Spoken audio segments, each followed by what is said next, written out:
প্রিয়র চেয়েও প্রিয় পদ্মাবতী, আমার পাপের রাজত্বে তোমার আগমন ভূমিকম্পের মতো ছিল। যখনই দেখি তুমি দাঁড়িয়ে আছো, আমার হৃৎপিণ্ড থমকে যায়।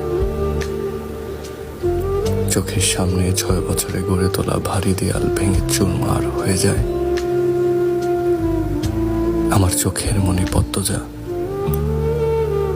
তোমার ওই দু চোখের অবিশ্বাস্য চাহনি আমাকে ছিন্ন ভিন্ন করে ফেলে। আমার কথা হারিয়ে যায়, আমি স্তব্ধ হয়ে যাই। খারাপের মাঝেও ভালো থাকার মন্ত্র ছিল তোমার দৃষ্টি। সেই দৃষ্টিতে যখন ঘৃণা দেখতে পাই, আমার বুক পুড়ে যায়, আমার মস্তিষ্ক ফেটে যায়।